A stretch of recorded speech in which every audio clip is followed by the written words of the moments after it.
Big breaking news చూస్తున్నాము. ఆంధ్రప్రదేశ్లో రాజకీయాల్లో ఒక హాట్ వార్త ఇప్పుడు వెలుగులోకి వచ్చింది. వైఎస్ రాజశేఖర రెడ్డి గారి మరణ అనంతరం ఒక వైఎస్ఆర్సీపీ పార్టీ అనేది ఒక అనుకోని పరిస్థితుల్లో ఏర్పడిన పార్టీగా, ఆ తర్వాత దేశం మొత్తం సల్యూట్ కొట్టిన పార్టీగా ఈరోజు నిలదొక్కుని దేశ రాజకీయాల్లోనే అతిపెద్ద లార్జెస్ట్ పార్టీగా అవతరించిన పార్టీగా జగన్మోహన్ రెడ్డి గారి పార్టీ ఈరోజు నిలబడి ఉన్న సంగతి తెలిసింది. అనుకోని పరిస్థితుల్లో వాంటెడ్గా వచ్చిన పరిస్థితుల కుటుంబ పరిస్థితుల్లో తెలియదు, కానీ సొంత చెల్లి ఇతర పార్టీలోకి వెళ్ళడం, ఇతర రాష్ట్రానికి వెళ్ళడం, సొంతంగా పార్టీ పెట్టడం, ఆ తర్వాత తన పార్టీని క్లోజ్ చేసి ఇతర పార్టీలోకి వెళ్ళడం, ఇదంతా కూడా చాలా తక్కువ సమయంలో తక్కువ స్పాన్లో జరిగిన విషయం మనందరికీ తెలిసిందే. అయితే ఇప్పుడు తాజాగా రాజకీయ వర్గాల్లో ఒక కొత్త ఆసక్తికరమైన వార్త ఏందయ్యా అంటే, వైఎస్ షర్మిల గారి కుమారుడు వైఎస్ రాజారెడ్డి రాజకీయాల్లోకి ప్రవేశించబోతున్నారు అనేది ఇప్పుడు పెద్ద ఎత్తున ప్రచారం మొదలైంది.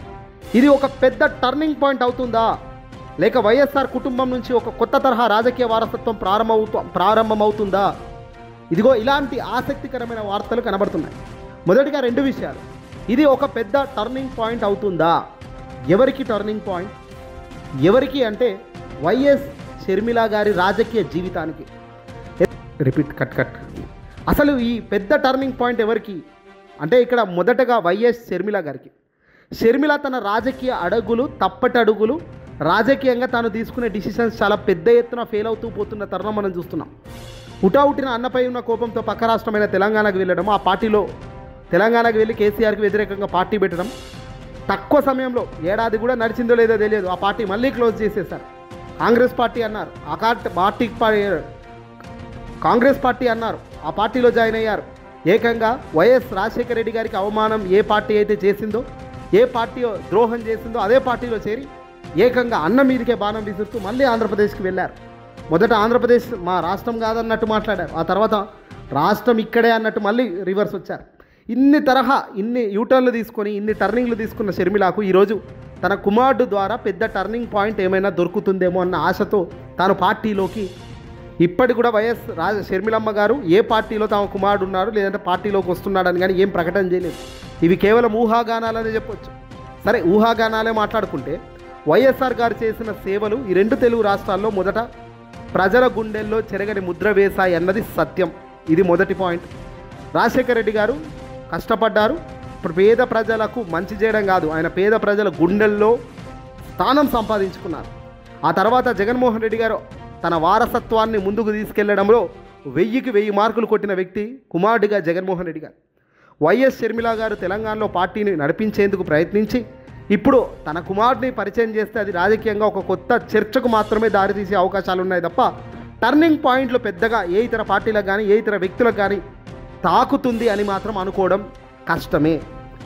అసలు విషయంకి వస్తే జగన్ గారికి ఈ రాజారెడ్డి అధికారంలో అంటే రాజారెడ్డి పొలిటికల్గా రావడం కానీ రాజారెడ్డి పొలిటికల్గా రాకపోవడం కానీ ఇవేమైనా జగన్మోహన్ రెడ్డి గారికి నష్టం చేస్తాయా లేదంటే లాభం చేస్తాయా అనేది ఇక్కడ చాలా డైరెక్ట్గా క్లియర్గా చూద్దాం. ఎందుకంటే అల్టిమేట్గా షర్మిలమ్మ గోల్ జగన్మోహన్ రెడ్డి గారిని రాజకీయంగా పూర్తిగా భ్రష్టు పెట్టించాలి. వైఎస్ఆర్ కుటుంబం అంటే వైఎస్ రాజశేఖర రెడ్డి గారి వారసత్వంగా నా మనవడు అన్నట్టుగా రాజారెడ్డిని తీర్చిదిద్దాలి అనుకుంటుందేమో. అది కరెక్టే, తన మనసులో వ్యక్తిగత భావన, కానీ ప్రజల ముందుకు రుద్దాలనుకోవడం కరెక్ట్ కాదు. ఇక్కడ వారసత్వం అంటే ప్రజల దృష్టిలో, సమాజం దృష్టిలో, చరిత్ర కలిగిన ఈ దేశం, ఈ రాష్ట్రం, ఈ ప్రపంచం మనకు నేర్పించిన బుద్ధి జ్ఞానంతో చూస్తే తండ్రి తర్వాత కుమారుడికే ఆ బాధ్యతలు, ఆ బరువులు ఎక్కువ ఉంటాయి. అందులో రాణించగలిగినప్పుడు, అందులో గెలిచినప్పుడు, అందులో ప్రజాదరణ పొందినప్పుడు ఖచ్చితంగా అల్టిమేట్గా కుమారుడే గొప్ప స్థానంలో ఉంటాడు. ఆ కుమారుడే వారసత్వాన్ని ముందుకు తీసుకెళ్తున్న వ్యక్తి అవుతాడు. అది వాళ్ళ అక్కలకో చెల్లెలకో నచ్చాల్సిన అవసరం లేదు. నచ్చినా నచ్చకపోయినా వారసత్వం అనేది తన కుమారుడికి ఉంటుందన్నది జగమెరిగిన సత్యం. సరే, ఇది డబ్బులు ఉన్నాయి కానీ ఇతర కార్యక్రమాలు చేయొచ్చు అని కానీ లేదంటే ప్రజల ద్వారా జైలు కొట్టించుకోవచ్చు అనుకోని కానీ ఇలాంటివన్నీ ప్రచారం చేయించవచ్చు, కానీ ఇవేవి కూడా న్యూట్రల్ జనాల మనసుకు ఆకట్టుకోలేవు. వైఎస్ రాజశేఖర రెడ్డి గారు ప్రజల మనసు దోచుకున్నారు, ప్రజల్లో స్థానం సంపాదించుకున్నారు. తాను మరణించి 16-17 ఏళ్ళు అవుతున్నప్పటికీ ఈరోజు ప్రజలు గుర్తిస్తున్నారు, గౌరవిస్తున్నారు, నమస్కరిస్తున్నారు, అభినందిస్తున్నారు. అంటే అది తాను చేసిన పరిపాలనలో మంచి పనులు మాత్రమే. ఇదిగో అలాంటి లెగసీ, అలాంటి స్థానం సంపాదించుకోవడానికి జగన్మోహన్ రెడ్డి గారు కూడా తన వ్యక్తిత్వాన్ని గొప్ప స్థాయికి తీసుకెళ్లే కార్యక్రమాలు చేస్తూ ఎన్నో గొప్ప కార్యక్రమాలు తన అధికారంలో ఉన్నప్పుడు చేశారు. సంక్షేమ ఫలాలను తన తండ్రి ఒక అడుగు ముందుకేస్తే జగన్ 2 అడుగులు ముందుకేస్తానన్నట్టు తీరే జగన్మోహన్ రెడ్డి గారు రాజకీయాల్లో గొప్ప స్థానంలో ఈరోజు నిలబడ్డారు. వారసత్వంలోనే కాదు, ప్రతి అడుగులో నెంబర్ 1 స్థానంలోనే జగన్ ఉన్నారు. షర్మిల గారు ఎంత ప్రయత్నించినా ఆంధ్రప్రదేశ్ రాజకీయాల్లో జగన్ గారి స్థానం ఏమాత్రం దెబ్బతినే పరిస్థితి మాత్రం స్పష్టంగా ఉండదు. అది రాజారెడ్డి రాజకీయాల్లోకి వచ్చినా, కాంగ్రెస్ పార్టీలో కలిసినా, కొత్త పార్టీ పెట్టినా, ఎనీ కాస్ట్ ఏం జరిగినా ప్రజల నమ్మకం ఒక్కటే, అది జగన్ మీదే. ఎందుకంటే ఈయన చేసిన సంక్షేమ పథకాలు ప్రభావం నేరుగా ప్రతి ఇంటికి చేరింది, ప్రతి గడపకు తాకింది. మాట అంటే ఇచ్చివ్వడం, ఆ మాట నిలబెట్టుకోవడం అన్న సత్యంగా తాను నిలబడ్డ మాట మీద అడుగులు వేశాడు. కాబట్టి వైఎస్ షర్మిల కుమారుడు రాజా ఎంట్రీ, ఒకవేళ రాజకీయంగా తాను ఎంట్రీ అవుతే ముందుగా జగన్మోహన్ రెడ్డి గారు సైతం అభినందిస్తారు, శభాష్ అంటారు, గొప్ప స్థానానికి ఎదగాలని ఆశిస్తారు. ఒక అల్లుడికి మామకున్న బంధం అలాంటిది. అందులో మేనమామకు మేనల్లుళ్లకు చాలా బంధాలు ఉంటాయి, అది ఎవరైనా. అందులో ఆ బంధం కుటుంబ రక్త బంధం కాబట్టి గొప్ప స్థానానికి వెళ్ళాలని కోరుకుంటారు. తన కుమారుడు ఉంటే ఏ స్థానంలో నువ్వు ఉండాలని కోరుకుంటారో అదే స్థానంలో ఉండాలి, గొప్పగా రాణించాలని కోరుకుంటారు. కానీ తన పార్టీ కుప్పగూలాలని అయితే ఎవరు అనుకోరు కదా. ఇక వైఎస్ఆర్ కుటుంబం విస్తరించిందనే భావన కలిగించేందుకే షర్మిల ఈ అడుగులు వేస్తుంది. వైఎస్ఆర్ లెగసీ ఇక ముందుకు తీసుకెళ్ళి ఇది వైఎస్ఆర్ బిడ్డ, వైఎస్ఆర్ మనవడు అంటూ కూడా షర్మిలమ్మ ప్రచారం చేయడంలో వెనకడుగు కూడా వేయదు. కానీ ఇవేవి కూడా ముఖ చిత్రం అయితే మార్చలేవు. అల్టిమేట్గా రాజారెడ్డి ప్రజల మనసుకు దగ్గరగా పనిచేసుకోవాలి. ప్రజల మనసును దోచుకున్నప్పుడు, ప్రజల మనసులో స్థానం సంపాదించుకున్నప్పుడు, ప్రజల కష్టాల్లో పాల్గొన్నప్పుడు మాత్రమే ప్రజలిచ్చే ఫలితంగా రావాలి. దాని రుబ్బడం అనేది కరెక్ట్ కాదు. ఇది జగన్మోహన్ రెడ్డి గారు కూడా ఓ సందర్భంగా చెప్పారు. కుటుంబ రాజకీయాలు కరెక్ట్ కావు, మన తర్వాత మన వెనకాల చెల్లెళ్ళు, వాళ్ళ కుమార్తెలు, ఇది రాజకీయం కాదు. రాజకీయం అంటే ప్రజల నుంచే రావాలి అని జగన్మోహన్ రెడ్డి గారు కూడా ప్రజల నుంచి ఎదిగారు. తన తండ్రి అనుకోని మరణం తర్వాత జరిగిన పరిణామాల్లో భాగంగా తన రాజకీయాల్లోకి వచ్చారు. కానీ తనేం డిసైడ్ అయ్యి రాజకీయాల్లోకి రాలేదు.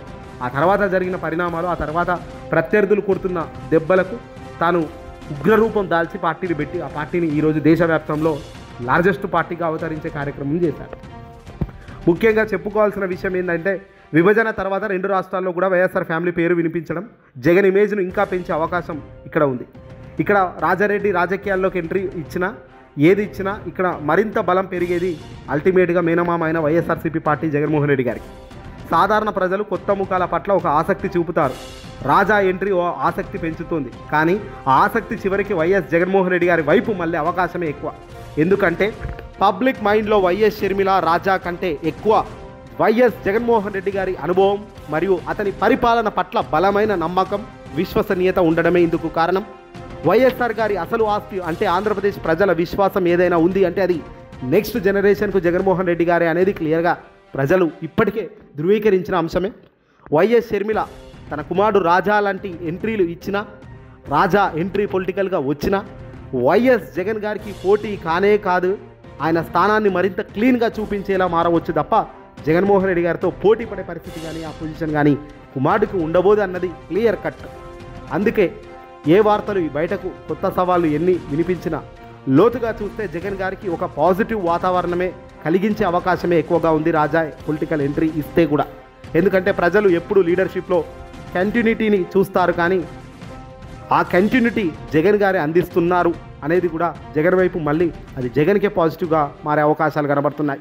ఎట్ ఎనీ కాస్ట్ ప్రజలకు ఏం చేస్తున్నాం అనేది ముఖ్యం, ప్రజల మనసుకు ఎంత దగ్గరగా పనిచేస్తున్నాం అన్నదే ముఖ్యం, ప్రజల కష్టాల్లో ఎంత వాళ్లకు దగ్గరగా మనం ఉండగలుగుతున్నాం అన్నదే ముఖ్యం. అల్టిమేట్గా ప్రజల మనసులు గెలుచుకున్నప్పుడు, ప్రజల కష్టాల్లో నువ్వు పాల్పంచుకున్నప్పుడు డెఫినెట్గా విజయం వరిస్తుంది.